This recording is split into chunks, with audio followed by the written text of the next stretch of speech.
기도하도록 하겠습니다. 사랑해 주님 참 감사합니다. 이 아침에도 저희가 주님 앞에 나아갑니다. 주님이 좋아서 나아갑니다. 주님 없이 살 수 없어 나아갑니다. 주님이 우리의 기도를 들으시기에 나아갑니다. 주님께서 우리에게 새 힘 주시기에 나아갑니다. 하나님, 이제는 우리가 지성소의 날마다 주님의 은혜의 보좌 앞에 날마다 담대히 나갈 수 있는 그런 특권과 권세를 얻었사오니 하나님, 이 시간 저희가 주님의 존전 앞에 서서 또 말씀을 듣고 우리의 마음을 쏟아놓으며 하나님, 우리가 교회를 위하여 공동체를 위하여 기도할 때에 주 성령께서 역사하여 주시옵기를 간절히 간구하고 원합니다. 감사드리며 예수 그리스도 이름으로 기도드렸습니다. 아멘. 오늘 토요 새벽 기도 오신 여러분 환영하고요.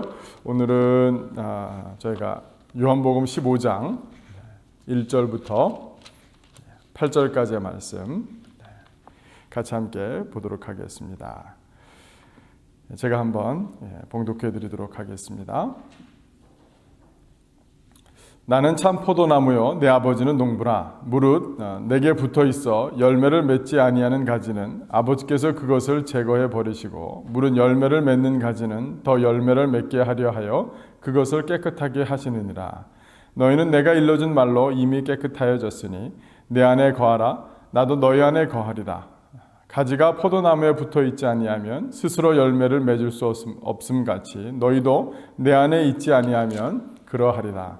나는 포도나무요 너희는 가지라. 그가 내 안에 내가 그 안에 거하면 사람이 열매를 많이 맺나니 나를 떠나서는 너희가 아무것도 할 수 없습니다. 사람이 내 안에 거하지 아니하면 가지처럼 밖에 버려져 마르나니 사람들이 그것을 모아다가 불에 던져 사르느니라. 너희가 내 안에 거하고 내 말이 너희 안에 거하면 무엇이든지 원하는 대로 구하라. 그리하면 이루리라. 너희가 열매를 많이 맺으면 내 아버지께서 영광을 받으실 것이요 너희는 내 제자가 되리라. 아멘. 오늘 우리가 너무나도 잘 아는 익숙한 본문입니다. 그러나 저 오늘 본문 말씀을 쭉 이렇게 보면서 제 마음 가운데 이 본문을 좀 새롭게 보는 그런 관점과 시야가 좀 열렸는데요. 우리는 이 나무가 워낙 비유가 명확하고 또 분명하여서 우리가 예수님이 포도나무고 우리는 가지니 예수님께 붙어 있어야 된다라는 그 관점을 주로 많이 보았던 것 같습니다. 근데 계속해서 우리가 요한복음 요번에 13장부터 14장, 15장 또 새벽 기도회 때마다 이렇게 쭉 보면서 주님께서 제자들을 사랑하시는 말씀이 사랑하셔서 주는 말씀인데 특별히 예수님께서 제자도에 대해서 말씀하고 계시는구나라는 그런 깨달음이 왔는데요. 우리가 예수님의 제자라는 걸 세상 사람들이 알게 되는 그 표지가 무엇이었습니까? 우리 요한복음 14장에 보면 서로 사랑하는 것이었습니다. 예수님이 제자들에게 있어서 가장 첫 번째로 요구하시고 또 예수님 돌아가시기 직전에 유언처럼 말씀하신 이 강화 가운데서 강조하신 것은 무엇이었냐면 처음에 서로 사랑하라라는 것이었습니다. 그 다음에 주님께서 오늘 본문 가운데 보니까요, 제자로서의 삶, 제자도의 삶은 무엇이냐? 열매 맺는 삶이다라고 오늘 예수님께서 말씀하고 가르쳐주고 계십니다. 그것은 바로 우리가 같이 오늘 읽었던 그 8절 말씀이죠. 8절 말씀을 보니까 너희가 열매를 많이 맺으면 내 아버지께서 영광을 받으실 것이요 너희는 내 제자가 되리라 라고 예수님이 직접 말씀해 주고 계세요. 서로 사랑하는 삶, 그것은 우리가 제자라면 당연히 그렇게 살아야 된다라고 생각했습니다만 오히려 오늘 본문 가운데서는 열매를 맺어야 너희가 내 제자가 되리라 라고 주님께서 말씀하고 계신 것입니다. 이 열매 맺는 삶, 그리스도를 따르고 예수님을 사랑하는 예수님을 믿는 모든 제자들의 삶 가운데 드러나야 될 가장 중요한 표지, 가장 중요한 열매 중에 하나, 가장 중요한 것 중에 하나구나라는 사실을 오늘 본문 가운데서 확인할 수 있습니다. 오늘 본문 가운데서 예수님께서 우리가 열매를 맺는 삶을 살기 위해서 첫 번째로 중요한 것은 깨끗해져야 된다라고 말씀하고 계십니다. 그런데요, 오늘 본문 가운데 이미 우리는 뭐예요? 깨끗해졌다라는 그 사실 앞에 오늘은 눈 떴으면 좋겠습니다. 3절 말씀을 보면은요, 너희는 내가 일러준 말로 이미 깨끗하여졌으니. 우리는 열매 맺는 삶을 살기 위해서 내가 가지로서 늘 깨끗해야 돼라고 생각을 하고 있습니다. 그래서 내가 깨끗하지 못한 나의 삶의 부분이 무엇인지에 대해서 우리는 더 염려하고 또 더 저희들 자신들을 살펴보는 그런 일들이 있는데, 그것은 잘하는 일이고 좋은 영적인 습관 중에 하나입니다. 그러나 간혹 가다가 이 사실을 놓칠 때가 너무 많은 것 같아요. 이미 우리는 그리스도 예수의 보혈로 말미암아 예수 그리스도의 십자가를 믿음으로 말미암아 이미 깨끗해졌다라는 그 사실, 그 확신 가운데 담대하게 서야 될 줄로 믿습니다. 그 확신이 있어야 그 다음의 일이 가능한데요. 그 다음의 일은 무엇이었습니까? 바로 4절 말씀을 보니까 내 안에 거하라 나도 너희 안에 거하리라. 가지가 포도나무에 붙어 있지 아니하면 스스로 열매를 맺을 수 없음 같이 너희도 내 안에 있지 아니하면 그러하리라. 나는 포도나무여 너희는 가지라. 그가 내 안에 내가 그 안에 거하면 사람이 열매를 많이 맺나니 나를 떠나서는 너희가 아무것도 할 수 없습니다 라고 오늘 예수님께서 우리에게 말씀해 주고 계십니다. 두 번째로 열매를 맺기 위해서 우리에게 필요한 것, 예수님 안에 거하는 것입니다. 예수님에 거하는 것은 무엇이겠습니까? 우리가 잘 알고 있는 것처럼 또 말씀을 읽고 말씀을 통해서 예수님의 뜻을 알고 예수님과 함께 동행하는 삶이겠죠. 그러나 오늘 본문 가운데서 예수님께서는 말씀보다도 더 강조한 부분이 하나 있는 것 같습니다. 오늘 1절부터 8절까지 쭉 읽어보면서 말씀으로 이미 깨끗해졌다고 하셨고, 두 번째로 강조한 것이 뭐였냐면 바로 기도예요. 예수님께서 안에 거하는 것이 무엇인지를 가장 잘 드러내는 방법 중에 하나가 뭐냐고요? 예수님께서는 그것을 기도라고 말씀해 주고 계십니다. 그 말씀이 어디 있어요?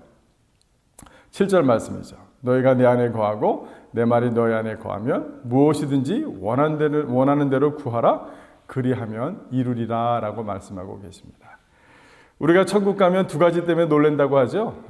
첫 번째로 예수님 모습을 보고 예수님이 우리를 얼마나 사랑하셨는지 그것을 보고 놀라고, 두 번째로 놀라는 것은 그동안 주님께서 얼마나 많은 선물을 준비해 놓으셨는데 우리가 구하지 않았기 때문에 받지 못한 것이 얼마나 많은지 그것 때문에 놀란다라고 합니다. 기도는요, 우리가 주님을 인정하고 또 주님께 믿음으로 나가는 가장 중요한 길이고 첩경입니다. 제가 참 좋아하는 예화 중에 이런 것이 있습니다. 알렉산더 대왕 때 있었던 일이라고 해요. 알렉산더 대왕이 어느 한 지방을 점령했다고 합니다. 어느 그 지방을 점령했는데 한 지방을 점령하면 무슨 일이 있습니까? 논공행상이라는 걸 합니다. 누가 공을 더 많이 세웠느냐. 그 공에 따라서 밑에 있는 부하의 장수들에게 상을 주는 겁니다.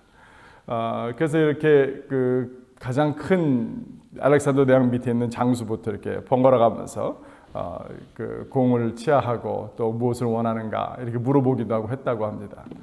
그런데 이제 장군이 되어서 그 장군회에 처음 들어온 막내 말단 장군이 갑자기 이 알렉산더 대왕에게 나와가지고서 그렇게 요구하더랍니다. 알렉산더 대왕이시여, 저에게 오늘 점령한 이 나라를 저에게 주십시오 라고 그런 엄청난 요구를 했어요. 그랬더니 주변에 있는 장군들이 더 난리가 났죠. 어떻게 너가 그런 요구를 할 수 있느냐. 다른 장군들이 더 오히려 그 사람을 능지처참해야 된다라고 얘기를 했는데, 갑자기 알렉산더 대왕은 껄껄껄 웃으면서 그래, 오늘 내가 너에게 이 땅을 주리라 라고 얘기했다고 합니다. 그러면서 덧붙인 말이 너는 아는구나. 내가 너에게 이 땅을 줄 수 있는 사람인 것을. 알렉산더 대왕을 인정했다라는 것입니다. 우리 사랑하는 성도 여러분, 기도하려고 우리가 무릎 꿇고 두 손을 모으고 우리 입술로 주님이라고 부르는 순간 우리는 무엇을 인정한 것입니까? 예수님이 내 기도를 들으시는 분이심을, 예수님께서 예수 이름으로 기도함으로 나아갈 때 하나님께서 우리에게 응답하실 수 있는 분임을 우리는 믿음을 증거하는 것이 바로 기도인 것입니다. 우리가 믿음이 없으면 그렇기 때문에 기도하기가 참 어려워져요. 우리가 믿음 생활이 제대로 되지 않으면 제일 어려운 것이 뭐예요? 사실은 기도하는 것입니다. 기도를 한다는 것 자체가 사실은 우리의 가장 큰 믿음의 표현이요, 주님께서 기도하는 순간 얼마나 기뻐하시는지 몰라요. 너가 나에게 나왔구나. 너가 내 이름으로 무릎을 꿇었구나. 두 손을 모았구나. 내 입술을 열어 나에게 요구하는구나. 그것이 얼마나 하나님을 기쁘게 하는 일인지 모릅니다. 두 번째로 오늘 본문 가운데서 7절에 나와 있는 기도를 통해서 우리가 다시 한번 더 배울 수 있는 것은 무엇이든지 원하는 대로 구하라라는 그런 말씀인 것 같아요. 물론 우리가 그리스도 예수 안에 있으면 우리가 구하는 것은 주님의 영광을 위한, 주님의 나라를 위한 그런 기도의 제목일 것입니다. 그러나 그럼에도 불구하고 우리가 주님 앞에 기도할 수 있는 그런 모든 것이 다 열려 있음을 우리는 놓쳐서는 안 될 것입니다. 우리가 무엇이든지 원하는 대로 구하는 우리의 훈련이 필요해요. 연습이 필요합니다. 많은 분들이 기도 생활을 가만히 이렇게 보시면 내가 감히 어떻게 하나님께 이런 걸 구할 수 있을까? 이런 생각에 꽉 사로잡혀 계신 것 같아요. 전에 티넥 캠퍼스에서 같이 한번 나누다가 그런 얘기를 했습니다. 제 신앙의 초기에 제 신앙을 변화시켜준 큰 그런 가르침이 하나 있었는데요. 어떤 상담 심리학자가 쓴 아주 작은 소책자였습니다. 그 책에서는 이렇게 얘기해요. 자기 자신은 상담학을 공부하고 심리학을 공부한 사람으로서 시편을 읽을 때마다 이 다윗은 조울증 환자라고 결론을 내릴 수밖에 없답니다. 기분이 조울증이라는 것은 조증은 기분이 좋을 때를 뜻하고 우울증은 우울한, 이것이 너무나도 자주 소위 말해서 하늘과 천국과 지옥을 왔다 갔다 하는 사람들이에요. 정서적으로, 심리적으로. 근데 다윗이 꼭 그렇더라는 거예요. 정말 하나님께 영광을 올려드리고 감사드릴 때 그의 그 시의 표현을 보면 너무나도 아름답고 놀랍습니다. 그런데 그가 우울하여서 그가 정말 쫓기고 죽음을 앞두고 사람들을 저주하고 막 그 표현을 보면 어떻게 이렇게 한 사람의 입에서 하나님을 찬양하는 그 시가 나오고 그와 같은 시 안에서도 어떻게 사람을 저주하는 하나님 앞에서 그런 시가 나올까? 이 상담학자, 심리학자로서는 그게 고민이었나 봐요. 그런데 그분이 그 답을 내린 것은 바로 그런 것이었어요. 그런데 다윗은 하나님께 하나님께 사랑을 받은 자이고 성경에서도 하나님께서 사랑하셨다라는 그런 표현을 쓰는데 하나님의 마음에 합한 자다라는 표현을 쓰는데 어떻게 이 사람이 하나님의 마음에 합한 사람이었을까? 이 상담 심리학자의 결론은 무엇이었냐면 이 다윗은 하나님 앞에서 자기의 감정에 정직한 사람이었다. 하나님 앞에 모든 것을 내어놓고 기도할 수 있는 사람이었다. 하나님 앞에 정말 저 사람 미워요. 나 죽겠어요. 나 힘들어요. 저 사람 혼내주세요. 라고 얘기할 수도 있었다.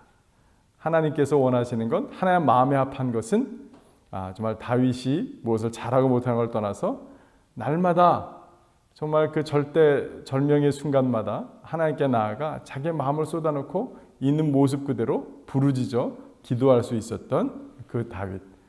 그 다윗이 마음에 합한 자였다라고 성경은 증언하고 가르쳐주고 있는 것입니다. 사랑하는 성도 여러분, 우리가 열매를 맺기 위해서 우리는 이미 깨끗해졌음을 분명히 확신을 가져야 되겠습니다. 그렇기 때문에 우리는 하나님께 담대히 나갈 수 있는 큰 특권이 있습니다. 하나님께 나아가서 우리의 마음을 쏟아놓고 우리가 무엇을 기도하든지 원하는 만큼 주님 앞에 기도함으로 말미암아 우리 삶에 온전한 변화가 있었으면 좋겠습니다. 또 하나 우리가 여기서 무엇이든지 라고 구할 때는요, 오늘 제 마음 가운데 그런 생각이 들더라고요.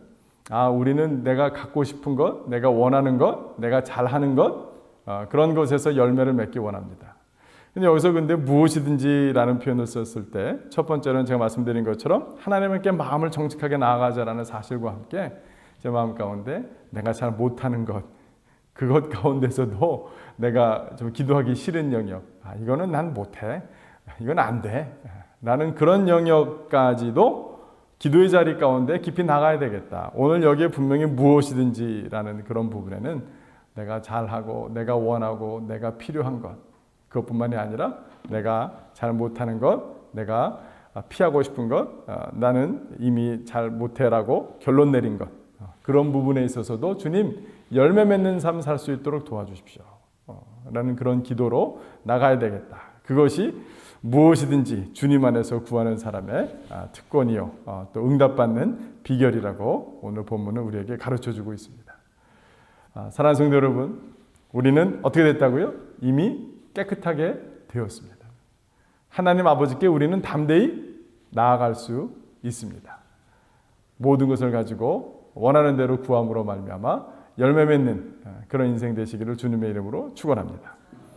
이 시간 함께 기도할 때에 저희가 오늘 토요일 또 중보기도 제목 제가 먼저 읽어드리도록 하겠습니다.